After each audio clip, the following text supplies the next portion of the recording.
Depuis des décennies.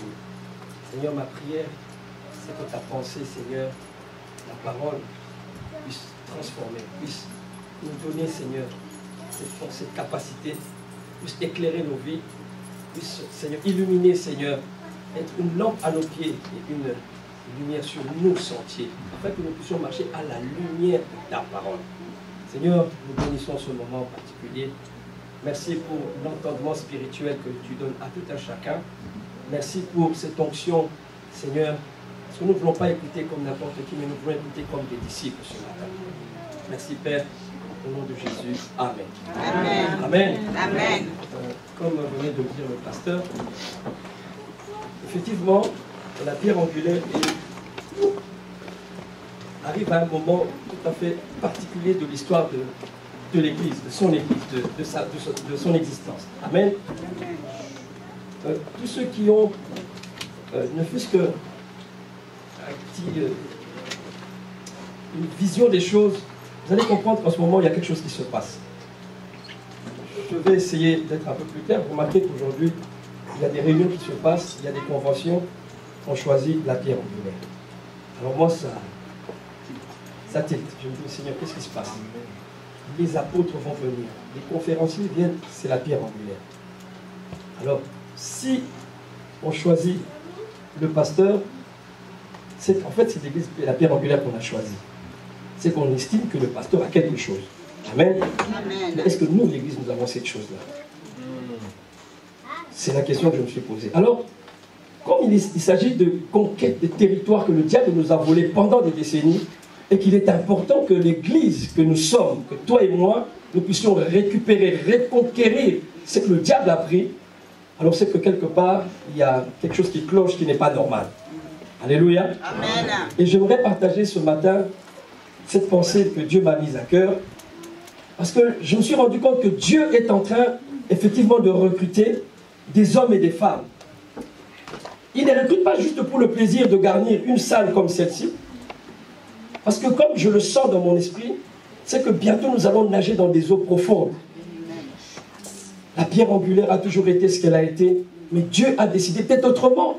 Il faut que nous allions en profondeur. Il faut que nous allions plus loin. Il faut qu'on arrête un peu les petites choses, les petits, tout ce qui fait que l'Église ne puisse pas avancer. C'est ce qui fait qu'il faut qu'on avance. Amen.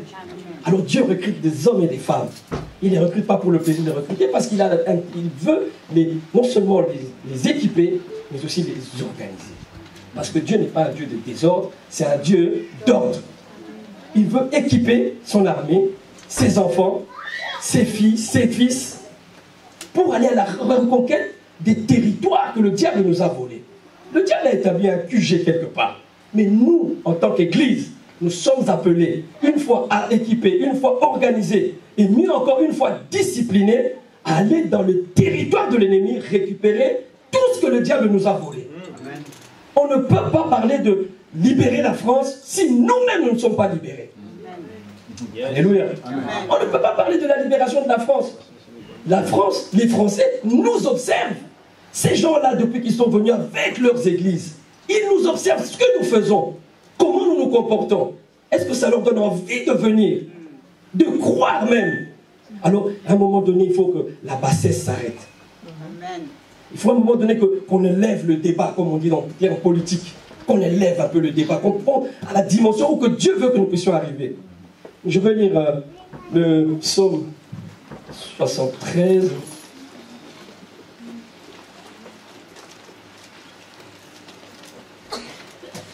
nous allons comprendre à partir de ce texte pourquoi on n'arrive pas, nous autres, à monter à la dimension de Dieu. Psaume 73. C'est un long texte, je vais le dire. Psaume d'Asaph. Oui, Dieu est bon pour Israël, pour ceux qui ont le cœur pur. Toutefois, mon pied allait fléchir, mes pas étaient sur le point de glisser, car je portais envie aux insensés. En voyant le bonheur des méchants, rien ne les tourmente jusqu'à leur mort, et leur corps est chargé d'embonpoint. Ils n'ont aucune part aux souffrances humaines. Ils ne sont pas frappés comme le reste des hommes. Aussi, l'orgueil leur sert de collier. La violence est le vêtement qui les enveloppe. L'iniquité sort de leurs entrailles. Les pensées de leur cœur se font jour. Ils raillent. Ils parlent méchamment d'opprimés. Ils profèrent des discours hautains. Ils élèvent leur bouche jusqu'aux cieux. Et leur langue se promène sur la terre. Voilà pourquoi son peuple se tourne de leur côté. Il avale l'eau abondamment. Et il dit, comment Dieu saurait-il? Comment le Très-Haut connaîtrait-il? Ainsi sont les méchants, toujours heureux. Ils accroissent leur richesse. C'est donc en vain que j'ai purifié mon cœur et que j'ai lavé mes mains dans l'innocence. Chaque jour, je suis frappé. Chaque jour, dit le psalmiste Asaph, mon enfant de Dieu, je suis frappé. Tous les matins, mon châtiment est là. Si je disais, je veux parler comme eux, voici, je trahirai la race de tes enfants. Quand j'ai réfléchi là-dessus pour m'éclairer, la difficulté fut grande à mes yeux, jusqu'à ce que j'ai pénétré dans le sanctuaire de Dieu et que j'ai pris garde au sort final des méchants. Amen. J'aimerais m'arrêter là. Nous voyons ici l'histoire où le récit de Asaph. Asaph qui se pose une question, qui fait un constat. Il se rend compte que les méchants, ce que nous nous appelons dans l'église aujourd'hui, quand nous voyons quelqu'un en train de boire, en train de se droguer, ah oui, c'est vulgairement disant, c'est des païens. Mais curieusement, ces gens-là, qu'on appelle païens, prospèrent. Nul ne va nier la prospérité des païens. Lorsque nous, dans l'église, nous disons la richesse, la prospérité, mais quand vous regardez les païens, c'est eux qui roulent carrosse. C'est eux qui ont les belles maisons. Mais ils sont dans le péché, dans l'occultisme, dans le satanisme. Et ça, c'est des choses qui ont interpellé Asaph. Asaph se dit, mais nous, moi, en tant qu'enfant de Dieu, vous voyez là dans le verset où il dit, c'est en vain que j'ai purifié mon cœur. C'est peut-être le cas de plusieurs. Moi, ça m'est arrivé de dire, Seigneur, je prie, je me sanctifie. Comment est-ce possible que je vis cette vie misérable? Comment est-ce possible que j'ai toujours ces difficultés? Comment est-ce possible que la maladie ne part toujours pas? Alors Asaph était sur le point d'envier les méchants. Il dit, si je parlais comme eux, je trahirais la race de tes enfants. C'est qu'Asaph a commencé à prendre conscience de se dire, il y a une race et il y a une autre race. Il y a la race des païens et la race des enfants de Dieu. Alors si je me mets à imiter les païens, je vais trahir la race des enfants de Dieu. Vous allez vous souvenir dans la Bible où c'est écrit, nous sommes une race élue, un saint sacerdoce. Mais nous devons connaître notre identité. Nous ne sommes pas n'importe qui. Nous venons à l'église, c'est trop, nous en avons. Nous sommes fatigués. Toujours les mêmes bêtises, le même péché. La même maladie ne part pas. On a prié pourtant combien de fois? Asaph dit, si je faisais comme eux, je trahirais la race de tes enfants. Chaque jour, je suis frappé, dit-il. Tous les matins, mon châtiment est là. Et si je disais, je veux parler comme eux, voici, je trahirais la race de tes enfants. Et quand j'ai réfléchi là-dessus pour m'éclairer, ma difficulté fut de plus en plus grande. Lorsque nous regardons aux païens, des fois nous voulons dire, Seigneur, je veux être comme celui-là. Et tu vas te rendre compte que ta difficulté devient encore plus grande. Tes problèmes deviennent encore, ça s'aggrave encore. Pourquoi? Parce que tu veux imiter le mal. Et là, ce que j'ai aimé, c'est que là où Asaph dit, jusqu'à ce que j'aie pénétré dans les sanctuaires de Dieu. Et j'ai compris le sort final des méchants. C'est là qu'il a compris que ces méchants-là, ils ont beau prospérer, ils ont beau rouler carrosse, mais il y a un sort qui leur est réservé. Mais moi, il y a un autre sort qui m'est réservé. Amen. Amen. Alors lorsque Asaph fait ce constat, nous allons réfléchir ensemble. Lorsque Asaph fait ce constat, où se trouvait-il? il était bel et bien quelque part. Amen. J'ai fait un petit croquis sur un petit tableau qui est là, parce que je ne sais pas très bien dessiner. Si le frère Dan peut m'amener le petit tableau qui est là juste derrière, et on va essayer de comprendre là où se trouvait Asaph. Il dit, jusqu'à ce que j'aille pénétrer dans les sanctuaires de Dieu. Donc Asaph n'était pas dans le sanctuaire de Dieu. Il était ailleurs. Et pourtant il se dit enfant de Dieu. Amen. Mais il n'était pas dans le sanctuaire de Dieu. C'est que quelque part, le problème de l'église aujourd'hui, c'est que nous sommes peut-être à l'église, mais pas dans le sanctuaire de Dieu. C'est un dessin qui ne ressemble à rien, ne vous moquez pas de moi. Voilà. Voilà. Le thème de ma prédication, ce serait « Entre dans le sanctuaire de Dieu ». Nous devons entrer, bien aimés, dans le sanctuaire de Dieu. Si nous voulons rejoindre la pensée de Dieu ou la volonté de Dieu de nager dans les profondeurs, la pierre angulaire ne doit plus rester la petite église là que personne ne connaissait. J'ai souvent réfléchi sur cette pierre que je vois là. J'ai toujours dit, cette pierre est significative. C'est tout un enseignement, bien aimé. Des fois, on vient, on regarde ça, on ne fait même pas cas de ça. Mais il est vraiment significatif. Ça, c'est comme un diamant. Et vous voyez tous ces petits triangles et tout cela. Donc, ça forme un tout. Si vous enlevez juste cette pierre-là dans le diamant perd sa valeur. Amen. Amen. Ça veut dire que nous sommes, nous, la pierre angulaire. Nous sommes précieux aux yeux de Dieu.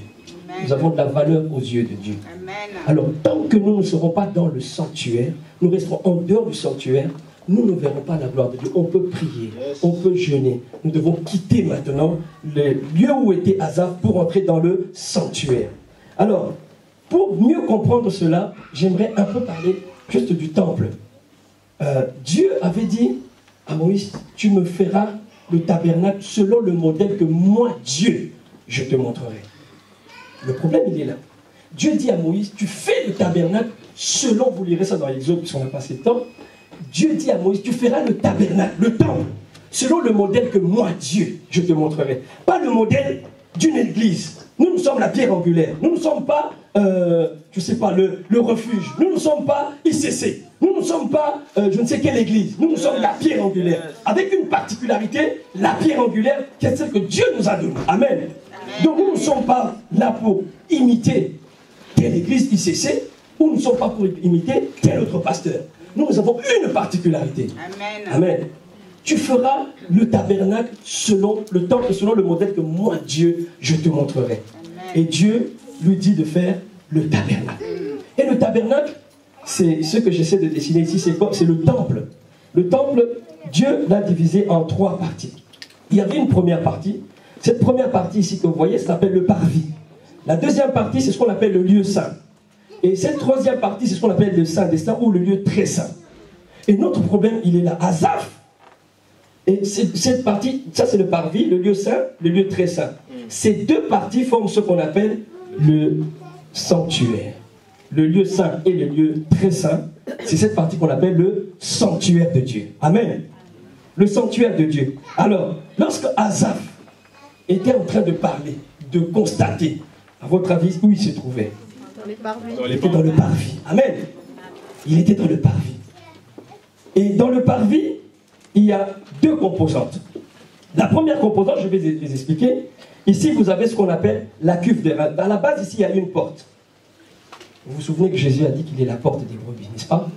Donc, pour entrer dans le temple, il faut passer par la porte. Et la porte, c'est Jésus. Amen. Lorsque vous avez accepté Jésus, c'est une très bonne chose. Alors qu'à l'époque, lorsque Dieu avait demandé qu'on fasse le tabernacle, il y avait, ici dans le parvis, il y avait un sacrificateur.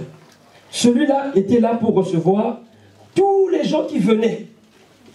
Toutes les personnes, les païens, les prostituées, les voleurs, les drogués, les idolâtres. Tous ces gens venaient parce qu'ils avaient compris que Dieu voulait les sauver. Israël connaît la colère de Dieu. Israël a vu Dieu ouvrir la terre. Israël a vu le feu descendre du ciel. Aujourd'hui, nous parlons de Dieu, mais nous n'avons pas vu grand-chose. Mais eux, ils avaient vu des choses. Et ils ont eu peur. Donc, ils venaient. Et quand ils venaient, ils entraient dans le parvis. Et quand ils entraient dans le parvis, chacun avait péché, chacun avait commis un péché. Et lorsqu'ils venaient, ils devaient confesser leur péché. Et ils passaient par le sacrificateur qui était là, qui les accueillait. Et ils venaient chacun avec un animal un bélier, un bouc, une chèvre. Et lorsqu'il venait avec sa bête, il devait confesser ses péchés en mettant la main sur la bête. Tout en confessant son péché. Et le sacrificateur égorgeait l'animal. Il prenait le sang, il répandait sur l'autel. Il y avait le feu, l'autel d'airain, et le feu montait, la fumée montait. Ensuite, après la cuve d'airain, il y avait la cuve d'eau. Cette cuve d'eau, et ensuite le sacrificateur allait se purifier les mains. Il se lavait les mains des péchés de celui qui s'était confessé, pour ensuite entrer dans le sanctuaire. Amen. On avance, c'est pour expliquer que notre Dieu, comme avec Dieu, nous devons progresser. Nous ne pouvons pas rester constamment ce fut mon cas à un moment donné, j'étais dans le parvis. J'allais à l'église, je donnais ma dîme, je chantais, je faisais ceci et cela, comme tout le monde aujourd'hui. Mais entre-temps, je me suis rendu compte qu'il y avait, ah ouais, tu n'as pas ça, parce que tu es encore dans le parvis. Parce que dans le parvis, c'est l'endroit où il y a tout le monde. C'est un endroit où il y a du bruit. C'est un endroit où il y a vraiment du désordre. Vous entendez les gens crier. C'est un peu comme le marché. J'ai toujours donné cet exemple dans certains endroits dans mon pays où vous vous trouvez dans un carrefour. Il y a un carrefour, c'est-à-dire c'est un croisement de plusieurs avenues et il y a des bus et qui s'arrêtent là. C'est pas comme ici, il y a un arrêt de bus, les gens font la queue et le bus arrive, ils rentrent, ils payent le ticket. Non, là c'est toutes sortes de destinations. Et les gens crient, venez, nous on va à telle adresse, nous on va à tel endroit, à telle destination. Et les gens viennent. Et si tu te trompes de destination, tu te retrouves ailleurs. Amen. Amen. Et c'est un peu comme ce lieu-là. Beaucoup de désordre. C'est ce qui se passe aujourd'hui dans les églises. Nous sommes dans l'église, mais il y a beaucoup de désordre. Celui-ci dit ça, celui-ci veut ça, celui-ci sait ça, celui-ci a sa connaissance des choses. Alors que nous avons quelqu'un que Dieu a établi, qui est visionnaire, qui reçoit la pensée de Dieu et qui communique afin que tout le monde marche selon la vision que Dieu a donnée à son serviteur. Parce que Dieu avait dit à Moïse, tu feras le tabernacle selon le modèle que moi, Dieu, je t'ai montré. Alors si ce matin on se retrouve dans cette assemblée, c'est que nous croyons en la vision de l'homme de Dieu, n'est-ce pas? Auquel cas, ce n'est pas notre place. Tu ne peux pas être dans une assemblée et ne pas accepter quoi? En la vision de l'homme que Dieu a établi. Parce que tu marches à contre-courant. Il y aura toujours opposition. Ah oui, ça ce qu'il a dit, moi je ne suis pas d'accord, moi je voudrais qu'on fasse ceci. Oui, tu as été à l'école. Oui, tu es instruit. Oui, tu as bac plus je ne sais combien. Mais ici, il n'y a pas de bac plus. Ici, il y a le Saint-Esprit. Et le Saint-Esprit a établi une seule personne, pas deux. Amen. Le problème de l'église, il est là. Nous sommes dans le parvis et chacun veut montrer ce qu'il connaît, ce qu'il sait. Alors que nous avons besoin que l'église, lorsque nous entrons, ceci devait être un centre de paix, un havre de paix, de repos. Lorsque les gens viennent tourmentés par les problèmes à l'extérieur, c'est ici à la pierre angulaire. La pierre angulaire, ça veut dire une pierre qui est incontournable. Épinay devrait connaître l'histoire de la pierre angulaire. La ville d'Épinay, la ville de Paris devrait connaître l'histoire de cette église. Pas parce qu'ils chantent bien, pas parce qu'ils font du bruit, le matin, dimanche, ils crient, ça chante, ça sort, il y a beaucoup de voitures dehors. Non, c'est pas ça. Par l'action du Saint-Esprit qui guérit les gens, qui donne la vie. Nous sommes des gens, comme a dit le pasteur, porteurs de vie. Et que là où nous allons, nous devons donner la vie. Et lui dit, mais qu'est-ce que tu me racontes là, toi? C'est quoi ces histoires-là? Si tu crois à Jésus, tu seras sauvé. Moi, sauvé comment? J'ai le cancer depuis des années. Tu mets la main, la personne est guérie. Ah non, non, non, ce Dieu-là, il faut que je le suive. C'est ce que les autres attendent de nous. Pas blablabla, on parle trop pour rien, on fait rien. Il faut que ces choses-là, ça cesse. Mais pour que ça cesse, nous devons quitter le parvis. Nous devons quitter le parvis. Remarquez aujourd'hui, nous parlons de l'esprit, nous avons l'esprit. Mais nous vivons dans le désordre. Mais ceux qui n'ont pas, entre guillemets, nous disons, n'ont pas l'esprit, ces églises-là que nous avons quittées autrefois, où nous étions, vous savez de quelle église je parle.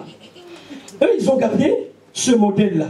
Voyez, ils ont gardé ce modèle. Quand vous allez, par exemple, je vous donne une église, comment ça s'appelle, l'archidiocèse, voilà. Vous allez, vous entrez, à l'entrée, il y a quoi? Il y a toujours de l'eau. On fait ça, n'est-ce pas? Après, on rentre.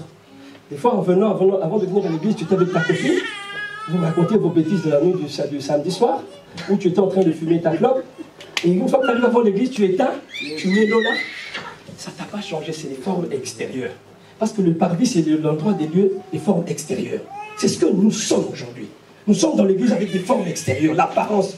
Nous donnons l'apparence des gens qui craignent Dieu, qui adorent Dieu, qui respectent Dieu. On voit les larmes pleurer pendant la prière. Mais en ressortant d'ici, forme extérieure, tombeau blanchi. Des prostituées, des gens qui ont commis l'adultère, l'impudicité la nuit, des gens qui ont volé hier, qui ont menti. Il y en a ce matin.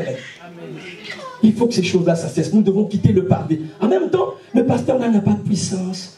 Cette église-là, il n'y a pas l'onction. L'onction, c'est que toi-même, tu commences à changer. J'ai dit, si on veut changer les autres, change-toi toi-même. Les autres verront ton changement, diront, Dieu existe. Alléluia. Amen. Quittons le parvis pour entrer dans le lieu saint, dans le sanctuaire.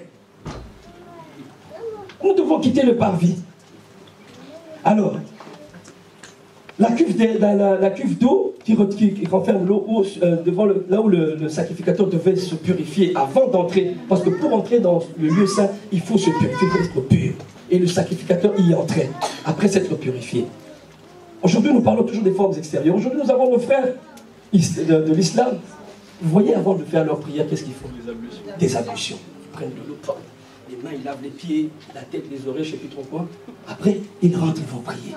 Mais les mêmes gens-là, qui ont fait ces ablutions, entre guillemets, se sont purifiés, en sortant de la mosquée, ils vont poser une bombe à gauche ou à droite. Mais ils se sont purifiés. C'est pour ça que Dieu ne veut plus que nous restions dans les formes extérieures, bien aimés. Nous devons entrer.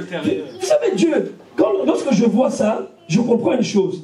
Alors, donc ça fait, c'est comme si c'était l'homme. L'homme est composé, l'homme est tripartite, n'est-ce pas? Vous avez la chair, donc le corps, l'âme et l'esprit. Le parvis, le lieu saint, le lieu très saint. Vous comprenez la pensée de Dieu? L'homme devait vivre à l'intérieur, pas à l'extérieur. Arrêtons les formes, les apparences. Arrêtons les apparences. Dieu n'a que faire des apparences. Tu es belle, nous le savons, tu es beau, on le sait. Mais Dieu n'en a cure. C'est pas son problème, c'est lui qui t'a créé. D'ailleurs, du haut des cieux, lorsqu'il te regarde, il dit poussière. C'est bon. Poussière. C'est lui qui t'a fait de la poussière. Lorsque nous piétinons la poussière, est-ce que nous faisons attention à la poussière? Mais depuis quand tu fais attention à ta poussière que tu es? C'est pourquoi nous négligeons l'homme intérieur.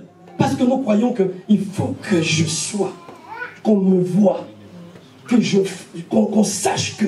On ne sache rien. Poussière. Nous sommes poussière. Tu es poussière, tu retourneras à la poussière. Amen. Amen, amen. Mais ce que Dieu veut, c'est l'intérieur. Église de Dieu, l'intérieur, l'homme intérieur. Nous devons quitter le parvis. Et le sacrificateur entrait seul, là. Il entrait seul dans le lieu saint. Dans le lieu saint, oui, exactement. Il rentrait seul. Et qu'est-ce qu'il allait faire, le sacrificateur? Il entrait là-bas pour offrir des sacrifices. Alors, tout le peuple restait là. Tu as confessé ton péché, c'était bien. Lui, il entrait.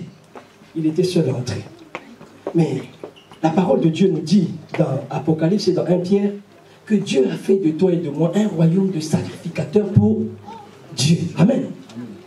Dieu a fait de toi, de moi, un royaume de sacrificateurs pour Dieu.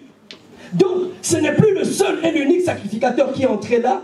Maintenant, c'est toi et moi qui devrons entrer dans le lieu saint. Amen. Et une fois entré dans le lieu saint, qu'est-ce qu'on a constaté dans le lieu saint? Le lieu saint avait 3 composantes. La première composante, c'était le chandelier. Amen. Si vous voulez des versets, j'ai presque tout noté pour étayer ce que je suis en train de dire. Alors, en ce qui concerne la cuve, vous pouvez lire 1 Jean 1, 7, Apocalypse 1 à 6, 1 Pierre 2, 5 et 9. Pour l'autel des reins, c'est Hébreux 9, 22. Alors là, nous entrons maintenant dans le lieu saint, le chandelier. Pour le chandelier, vous pouvez lire Jean 9, verset 5, ou Zacharie 4, 1 à 6. Je vais lire rapidement Jean 9, verset 5. Jean chapitre 9, verset 5. Jean chapitre 9, verset 5. Pendant que je suis dans le monde, je suis la lumière du monde. Amen. La première chose, lorsqu'on entre dans le lieu saint, on voit la lumière, le chandelier.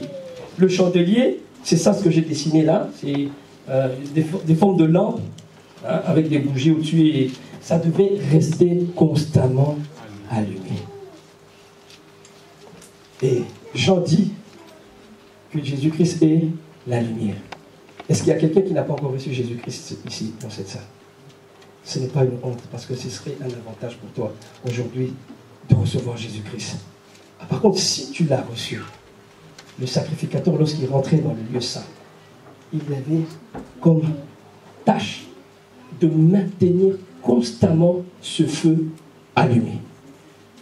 Ce qui veut sous-entendre que toi, en tant que sacrificateur de Dieu, en tant qu'enfant de Dieu, tous les jours de ta vie, tu es appelé à offrir des sacrifices. Tous les jours de ta vie, tu es appelé à offrir des sacrifices. Nous allons voir les sacrifices. Donc, c'est-à-dire que d'abord, tu dois maintenir dans ta vie le feu allumé. Ce n'est pas le feu qu'on allume avec des allumettes ou un briquet. C'est le feu de l'amour de Dieu. C'est le feu de la prière. C'est le feu de la sainteté. Le feu de la crainte de Dieu. Chaque jour, l'enfant de Dieu doit se remettre en question. Comment ai-je marché cette journée? Quelles sont mes erreurs? Avant de dormir, quelles sont mes erreurs? Qu'est-ce qui m'a conduit à faire telle mauvaise rencontre, telle bêtise? Pourquoi je l'ai fait? J'ai l'habitude de fréquenter la même personne, mais pourtant cette personne-là me conduit toujours à pécher. Là, tu maintiens le feu constamment allumé. J'ai l'habitude d'aller à tel endroit, mais lorsque j'y vais, j'étais à l'église, j'ai prié, c'était bien, mais quand je vais à cet endroit-là, je me rends compte que moi, je me sens plus bien, j'ai même plus envie de prier quand je viens de ces endroits-là. Ça veut dire que le Saint-Esprit en toi n'est pas d'accord avec le lieu que tu fréquentes, avec la personne que tu fréquentes, avec l'ami que tu penses être l'ami, parce qu'il y a ami et ami.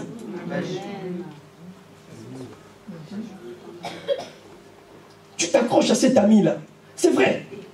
Mais il y a des amis souriants, gentils, d'apparence bien gentils. Mais son but est autre. C'est d'éteindre le feu que tu as.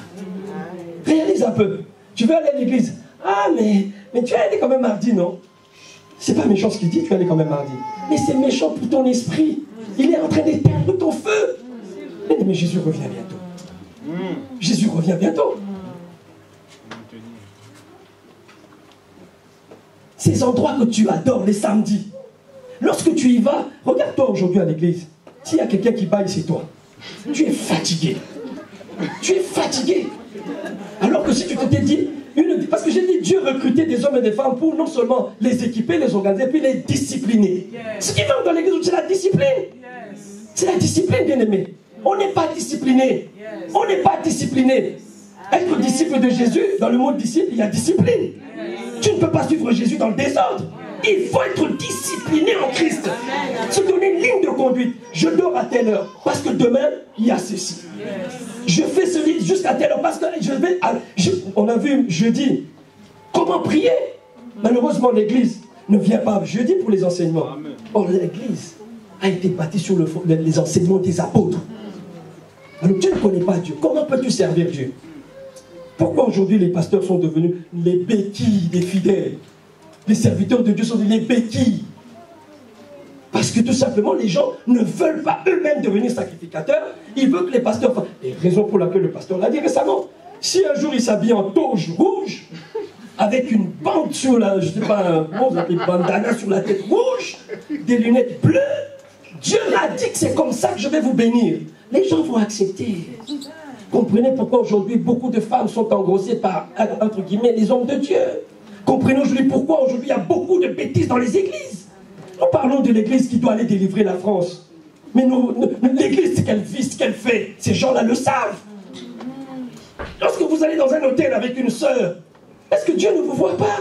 Est-ce que ces gens-là, les Français qui vous louent les chambres, ne savent pas qui vous êtes? Il y a des gens qui sont allés chez des marabouts. Le marabout lui dit, toi pas ici. Je vous le dis, ils sont allés consulter des fétichistes. Le féticheur lui dit, toi tu n'as pas le droit de venir ici. Pourquoi? Toi ce que tu as là, tu ne dois pas venir ici. Ils savent ce que nous sommes. Rien n'est caché devant Dieu. Tout est à nu à découvert, dit la parole de Dieu. Fini les formes extérieures, bien-aimés. Nous devons maintenir le feu de l'amour de Dieu constamment allumé. D'où vient que tu as de la haine vis-à-vis de ton frère avec qui vous êtes censés aller au ciel ensemble? Le ciel est pur. Une marque de verre en cristal. C'est de la pureté, c'est de la sainteté. Comment oses-tu haïr, détester ton frère? Et tu es là à l'église, les mains levées. Non, bien aimé. Tu parles en langue. J'entends la on se moque de Dieu. On se moque pas. La Bible dit, c'est qu'un homme aura sur les pas. Écoutez ce que... Il y a un adage africain qui dit, quel que soit le séjour du tronc d'arbre dans le fleuve, est-ce qu'il deviendra un crocodile? Non. Tu peux fuir envers le tronc d'arbre comme ça, venir un crocodile, mais c'est un tronc d'arbre. Tu resteras un tronc d'arbre. Tu ne seras jamais crocodile. Quel que soit ton séjour dans cette église, ou tu peux changer encore une autre église, tu peux aller d'une église à une autre. C'est ton Dieu cherche ton intérieur. Si tu ne changes pas, la trompette sonnera. C'est pas parce que tu changes d'église que la trompette va t'attendre. Lorsque Dieu va sonner la trompette, il ne va pas dire, tiens, j'attends qu'Hervé change encore. Non, quand il va décider de sonner la trompette, tu seras entre deux églises en train d'aller de changer encore une église, ta prostitution spirituelle là. Là, tu restes là. Les autres, l'église est montée. À la rencontre du Seigneur. Le but de Dieu, c'est que tu ne te perdes pas. Dieu est amour, Dieu t'aime. Jésus t'aime. C'est pas pour rien qu'il est mort sur la croix, les bras ouverts. C'est-à-dire, il y a ta place. Il t'attend jusqu'à ce matin encore. Si tu ne te répands pas aujourd'hui, on va parler seulement que de la mort. Oui, nous côtoyons la mort, nous marchons avec la mort, nous vivons, nous dormons avec la mort. Ah oui, des fois tu rêves, tu fais des cauchemars, tu vois, on t'étrangle. Madame ou monsieur la mort était là. Sauf que la convocation qu'on a donnée, ce n'était pas le temps. Vous savez, lorsque l'huissier vient déposer la lettre, il y a un rendez-vous donné, n'est-ce pas? Tu répondras tôt ou tard. La mort, elle est là. Elle t'accompagne. Peut-être elle est assise ici. Peut-être vous allez dire, oh, nous sommes à l'église, la mort ne peut pas entrer, elle rentre. Vous voulez que je vous prouve? Jésus a fait 40 jours de jeûne. Jésus, on dit qu'il est Dieu ou pas? Il est Dieu, non? Vous avez honte de dire qu'il est Dieu? Il est Dieu. 40 jours de jeûne. Donc on suppose qu'il devait être rempli d'une onction, mais plus. Mais le diable est venu. Jésus, si tu m'adores, donc il est peut-être là ce matin. C'est pas parce que tu as prié les mains levées qu'il a peur de toi. C'est le conditionnement de l'intérieur qui le fait fuir. Quand des enfants de Dieu marchent dans la crainte de la sanctification, le diable le voit de loin. Les sorciers les voient de loin, ils s'éloignent. Le feu arrive. Tu n'as pas besoin de crier, oh, le feu, non! C'est pas le cri du feu qui fait fuir le diable, non. C'est l'intérieur qui fait fuir l'extérieur. Parce que le spirituel engendre le palpable. Si vous vous sanctifiez, si nous nous sanctifions davantage, ça veut dire que nous sommes en train d'attirer toutes choses vers nous. Parce qu'en nous sanctifiant, la Bible dit, nous élevons le Fils de Dieu. Et la Bible dit, lorsque le Fils de Dieu sera élevé, il attirera toutes choses à nous. Amen. Est-ce que nous devons comprendre ces choses-là? C'est important qu'on saisisse ces choses. Lorsque nous nous sanctifions davantage, aujourd'hui, ah Seigneur, pourquoi j'ai parlé mal à ma soeur, à ma femme, à mon fils? Pourquoi j'ai fait ci, pourquoi j'ai fait ça, Seigneur? Je ne veux plus recommencer. C'est le combat. Lorsque l'apôtre Paul dit, le bon combat de la foi. C'est pas la foi, Seigneur, j'ai la foi que j'aurai une grande voiture. C'est pas ça, ça c'est le poumon, c'est pas la foi. La foi c'est dans tes pensées. Là. Chaque jour tu luttes avec toi-même. Chaque jour tu luttes avec toi-même. Je dois devenir bon. Je dois devenir comme Jésus, le modèle parfait. Ce n'est pas moi, ce n'est pas le pasteur Pascal, ce n'est pas Maman Véro. Le modèle parfait, c'est Jésus-Christ. Chaque jour, lorsque tu te dis, je prends Jésus, je le mets là. Vous savez, un couturier, les grands, ils ont toujours ce qu'on appelle les modèles, n'est-ce pas? Les patrons. Quand il fait son truc, il y a un patron qui est là. Je ne sais pas si c'est le patron qui donne l'argent, mais c'est le patron. Donc le patron, il est là. Il regarde selon qu'il voit sur le patron. Papa, il fait son truc. Toi, ton modèle, ton patron, c'est Jésus. Chaque jour, mon frère, tu te lèves. Tu dis, Jésus, tu es là. J'ai vu comment tu avais parlé. J'ai vu, on t'a insulté, on a dit que tu étais Belzébul. Quand je me suis entendu, tu es sorcier, tu te fâches. Jésus, on lui a dit qu'il était Belzébul. Est-ce qu'il a tapé quelqu'un? Est-ce qu'il a fui l'église? Lorsqu'on t'a dit que tu étais sorcier, tu es parti où? Tu as quitté l'église. Prouve à cet homme-là que tu n'as jamais été sorcier. Par la sanctification. Dieu va te faire ta publicité. Il va dire à l'homme de Dieu, cet enfant-là, c'est le mien. Ce serviteur-là, c'est mon serviteur. Amen. Il y avait le chandelier, maintenir la vie de prière. la vie de prière. Mardi, il y a intercession. L'intercession, ce n'est pas une affaire du pasteur, des anciens, comme a dit Madame Renfort, qui nous rend toujours forts. L'intercession, c'est l'Église. Nous sommes un royaume de sacrificateurs. Je disais qu'on allait offrir des sacrifices. Sacrifice, c'est justement la prière qu'on trouve dans le lieu saint où vous avez ce qu'on appelle l'autel de l'encens. Il y avait l'autel de l'encens. C'est ça, l'autel de l'encens, c'est celui-là. Ça c'est l'autel de l'encens. L'encens, vous connaissez l'encens, lorsqu'on va dans les églises catholiques, quand ils font ça, la bonne odeur, tous les catholiques sont là. L'apparence extérieure. Ça sent bon. C'est de la fumée, rien que de la fumée. Ça te caresse la peau, il n'y a rien. Mais la Bible dit dans Apocalypse 8:3, les parfums, parce que l'encens c'est le parfum, n'est-ce pas? Le parfum c'est nos prières. Alors dis-moi frère, dis-moi ma soeur, toi qui dis que tu es enfant de Dieu, le sacrifice à offrir à Dieu c'est les prières. Tu pries où? Mardi, si l'église devait être pleine. Vous savez pourquoi l'église devait être pleine? C'est pas parce qu'on a besoin qu'après l'intercession qu'on donne les offrandes. Non. C'est pas parce qu'on a besoin de voir votre visage ou votre présence physique. Non. Dieu sait que plus tu vas prier, plus Dieu descend en toi. Lorsque Dieu descend dans ta vie, commence à combler les vides. Là, il y avait le mal de genou. Ici, il y avait le mal de mollet. Là, il y avait le mal qui constamment revient. Cette douleur-là ne te lâche pas. Et toi, tu dis, Seigneur, tant qu'elle ne me lâche pas, je ne te lâche pas. Et plus tu vas intercéder, prier, prier, Dieu rentre, il commence à faire sortir toutes ces choses-là, sans quand même on t'ait imposé les mains. Voilà, la prière, c'est pas nous Dieu qui a besoin de nous pour qu'on vienne crier, Dieu, Dieu, Dieu, non. Le pasteur a dit jeudi, parce qu'on ne venait pas aux enseignements, c'est pourquoi je répète un peu pour nous aider. Hein? Il sait déjà ce que tu vas demander. Mais son problème, c'est que tu demeures dans sa présence, afin qu'il te remplisse. Et lorsqu'il te remplisse, tout ce qui est contraire à la volonté de Dieu, dans ton corps, Dieu commence à les faire partir. Ce n'est pas parce que tu viendras un jeudi, un mardi, tu dis, ah, aujourd'hui je suis venu, c'est bon, mardi prochain je veux me reposer. Quand tu te reposes, le diable revient, il est rempli. Plus tu viens, Dieu remplit. Donc, un système de vase communicant. Vous comprenez? Vous vous laissez, lui met. Vous revenez, Dieu met.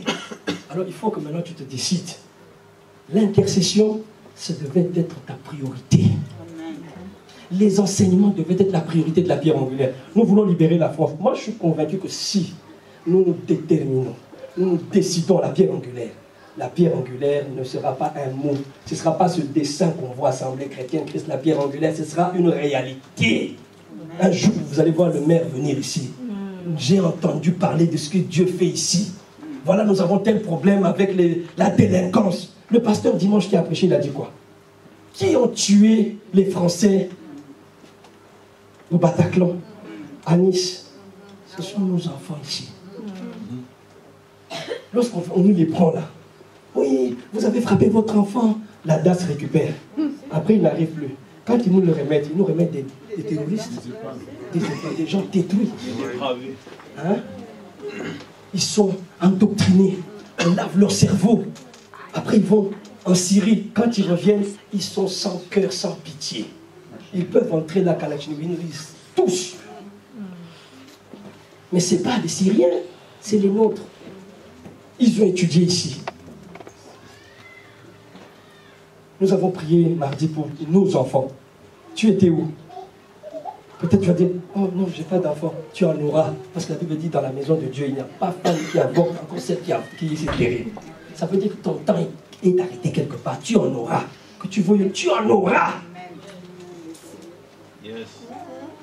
Ou alors les enfants de ta soeur ou de ton frère. C'est eux qui viendront te tuer. Si tu ne pries pas. Nous avons prié pour les enfants.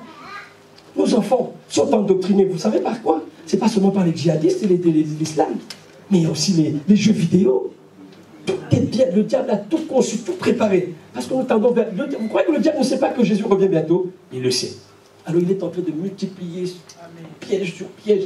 Et il sait que s'il attrape les enfants à bas âge, ils grandiront avec. En même temps, Dieu a dit, enseignez à vos enfants la saine doctrine. Quand ils grandissent avec Dieu. Ton enfant grandit avec quoi? Tout le temps des jeux vidéo. tablette. Tout ce qui est nouveau, tu donnes. C'est bien, continue. Mais tu verras que le jour, il va tirer sur toi. Vous avez vu à Courbevoie, cet enfant qui a égorgé sa mère. Et il se baladait avec la tête de sa mère, ici, là. Il y a 2 mois passés, à Courbevoie. On dit, ouais, demain, ce sera ton fils ou ta fille. Si tu ne pries pas, bien aimé, l'église, nous devons prier. On doit cesser les gna gna gna gna, on m'a fait ci, non, le pasteur a été, le diacre a dit, l'ancien a dit, oh, c'est Dieu qui t'a appelé, c'est ni un ancien ni un diacre. On doit arrêter les gna gna gna, les petites choses, là, la bassesse, la médiocrité spirituelle. On doit arrêter ça. On doit aller lever le débat, comme on dit en termes politiques. Amen, amen, amen.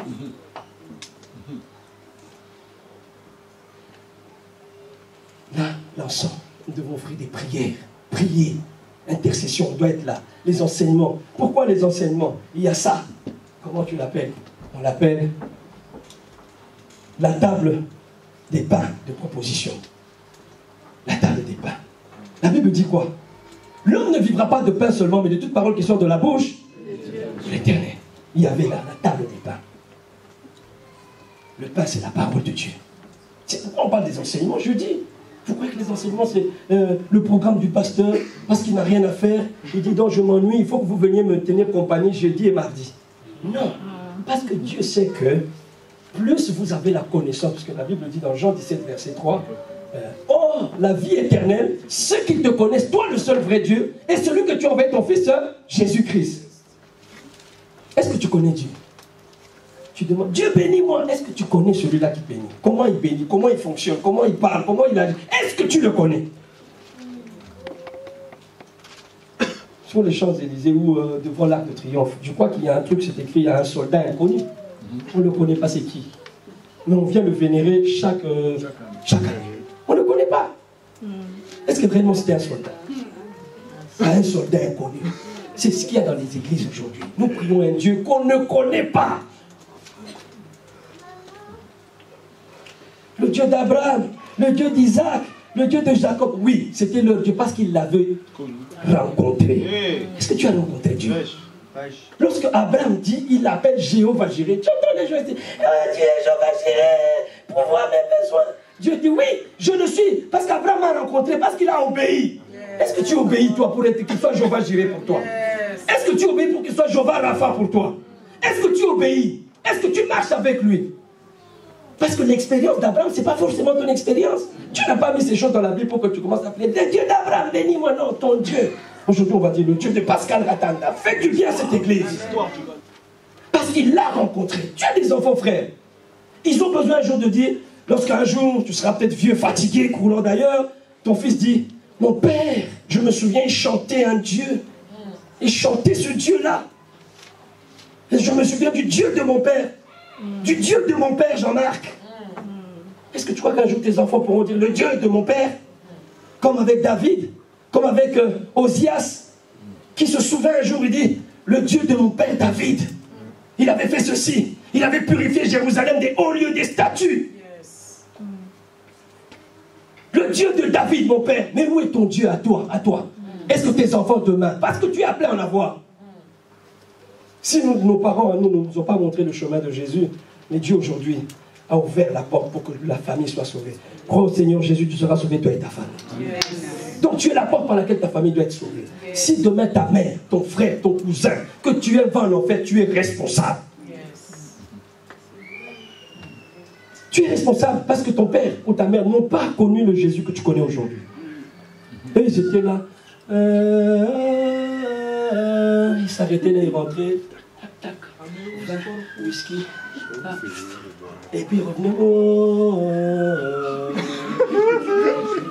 Mais aujourd'hui, Dieu nous apprend à vivre sa vie, à communiquer la vie. Là où il y a la tristesse, tu donnes la joie. Là où il y a le trouble, tu amènes la paix. C'est ce à quoi nous sommes appelés. Nous sommes porteurs de vie. Amen. Alléluia. Amen. Nous devons manger la parole. Nous devons consommer la parole, autant que ce soit possible dans ta vie. Lis la parole de Dieu à la maison, médite la parole de Dieu, prends le temps de lire la Bible. Aujourd'hui, je sais que ce n'est pas facile parce que l'ennemi ne nous laisse pas la faculté, la facilité de lire la Bible, de prier. Commence par 5 minutes à la maison, après viendra les 10 minutes.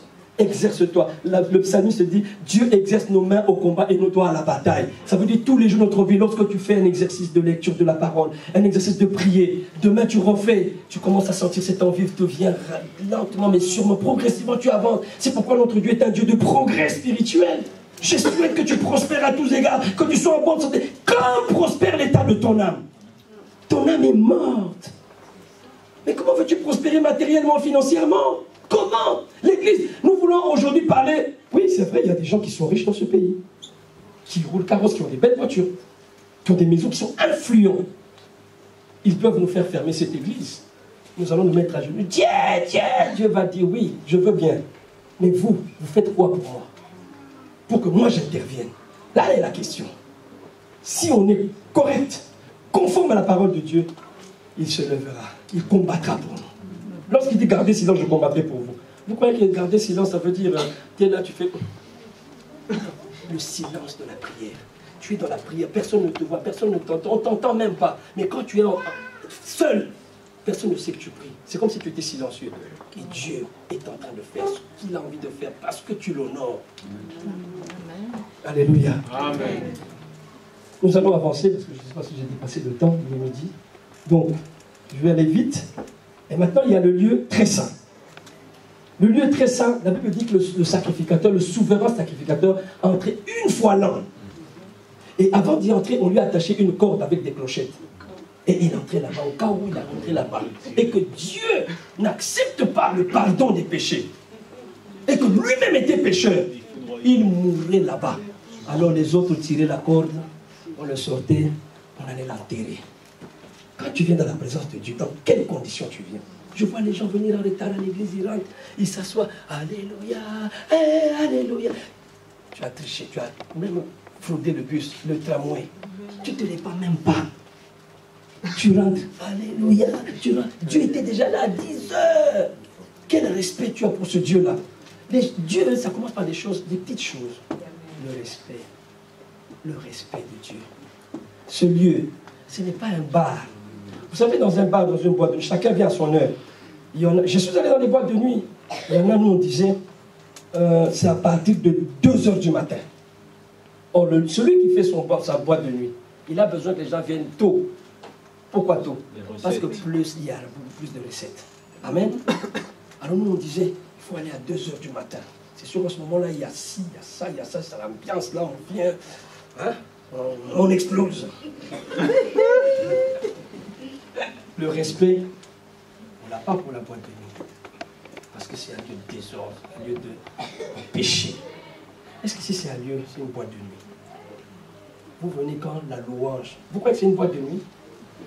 Vous croyez qu'on va mettre la chanson de Maria Carré ou je ne sais pas qui ici? Comme ça, quand vous allez commencer à danser direct? Non. On loue Dieu. On loue sa sainteté. Et sa sainteté passe par le respect. Tu veux sortir de ce matin sans que le pasteur t'ait touché, prier pour toi avec la bénédiction de Dieu. Respecte Dieu. Respecte Dieu, frère, ma soeur, je t'en supplie. S'il y a une personne avec qui l'on ne doit jamais blaguer, c'est Dieu. Amen. Blague avec ton mari, avec ta femme, tes enfants, ne blague pas avec Dieu. Amen. Il est tellement pur, il est tellement saint, qu'il y a des choses, des fois, Dieu a envie d'agir dans ta vie. Il n'agit pas, même si on t'impose les mains et les pieds. Même si tu pries la tête en bas, les jambes en l'air, Dieu te dira, non, tu ne me respectes pas. Yes. Je ne peux rien faire dans ta vie. Amen. Il est Dieu. Je ne le suis pas. Je vous parle pour moi-même aussi. C'est pas facile. Le diable nous combat, mais lorsque nous persévérons dans la prière, comme on a vu dans le lieu saint, nous offrons des sacrifices de prière, des sacrifices de louange. C'est à ce moment-là que Dieu commence à se manifester. Yes. Amen. Alléluia. Amen. Et le souverain sacrificateur a entré une fois. Une fois. Une seule fois. Mais aujourd'hui, lorsque nous lisons la Bible dans Jean, la Bible dit, le grand Jésus-Christ est mort dans Matthieu. Le voile du temple s'est déchiré. Un voile. Un voile. Et le jour où Jésus-Christ est mort, la Bible dit, le voile s'est déchiré. Ça veut dire quiconque, toute personne qui a accepté Jésus-Christ, toi et moi, nous entrons dans les lieux saints. Nous avons accès à cet endroit. Mais qu'est-ce qu'il y avait à cet endroit? Il y avait l'arche de l'alliance. L'arche de l'alliance, c'est un coffret. L'arche de l'alliance représente la présence de Dieu. Vous savez, une fois Israël, en marche, à avancer, ils arrivent devant les eaux du Jourdain. Ils arrivent devant, il avait, je ne sais pas plus, les eaux avaient débordé, c'est impossible de traverser. Les gens ont dit, prenez l'arche, posez-le sur les épaules des Lévites, qu'ils passent devant. Ils ont pris l'arche de l'Alliance, ils ont posé sur les épaules. Dès que les Lévites ont mis les pieds dans l'eau, les eaux se sont amoncelées. Et ils sont passés. Dieu a fait un miracle. Parce qu'ils avaient porté l'arche de l'Alliance. Ils avaient la présence de Dieu. Donc Dieu lui-même. Donc quand on entre dans le lieu très saint, là, on est face à face avec lui-même. Il rentre en toi, il t'équipe, il te donne la force, il te donne la sagesse, il te donne l'intelligence. Tu es quelqu'un, tu veux faire des affaires, tu veux avoir beaucoup d'argent. Lorsque tu rentres dans le lieu très saint, tu reçois Dieu. Lui-même, la sagesse, il entre en toi. Lorsque tu vas rencontrer des gens, mon frère Jean-Baptiste, c'est Dieu qui parlera par ta bouche. C'est Dieu qui convaincra ces gens de te donner 5 millions, 10 millions pour que tes affaires progressent. C'est toi, Jean-Baptiste, lorsque tu vas là-bas, dit, il n'est plus bon que tu restes là. Maintenant, ton poste, tu deviens commissaire ou je ne sais pas quoi, ou là où tu travailles. Parce que tu es rentré dans le lieu saint des saints. Tu l'as rencontré, il est en toi. Et lorsqu'on essaie de nous expliquer ce que c'est que l'arche de l'Alliance, on dit que c'est un coffret. Dans ce coffret, qu'est-ce qu'il y avait? Il y avait le bâton de Aaron qui avait bourgeonné, symbole de la résurrection. C'est-à-dire quand tu rentres dans le lieu saint, tu saisis le bâton de Aaron qui avait bourgeonné. C'est-à-dire, bourgeon, c'est un bâton sec. C'est un bâton qui était complètement sec. Moi, je ne connais pas aussi. Est-ce que tu peux planter des arachides? J'ai bien des arachides. Des cacahuètes. Est-ce que ça fait pousser? Dieu est capable de le faire pousser. Mais le bâton, il était sec. Dieu l'a fait bourgeonner. C'est-à-dire, revenu à la vie. C'est la résurrection. Tu ressuscites. Tu n'es plus le même Jean-Baptiste. Tu n'es plus le même Jean-Marc. Tu n'es plus le même, je ne sais pas, je ne veux pas citer les noms. Et le même Hervé. Parce que tu as reçu le bâton que Moïse a utilisé devant Pharaon pour séparer la mer Rouge, pour nous transformer en serpent et avaler les serpents des magiciens de Pharaon. C'est le symbole de l'autorité, le symbole de la puissance de Dieu. Seigneur, donne-moi l'onction. Seigneur, donne-moi l'onction. Je veux l'onction. Dieu dit, il n'y a pas de souci. Saisis le bâton, l'autorité, la puissance, en entrant dans le lieu très saint. Tu recevras l'autorité. Lorsque tu te lèves, tu parles, les gens sont touchés. Jésus, les disciples sur la route de chemin d'Emmaüs, ils marchaient. Ils marchaient. Ah, mon frère, tu sais, si Jésus était là, vraiment, le monsieur là, il était bien. Il est parti, il est mort, tu n'as pas appris. Jésus vient au milieu, il était tranquille. Et Jésus a commencé à leur parler. Après, quand Jésus a disparu, qu'est-ce qu'il dit? Ne sentions-nous pas, quand cet monsieur parlait, ça bouillonnait dans nos cœurs. Une fois que tu as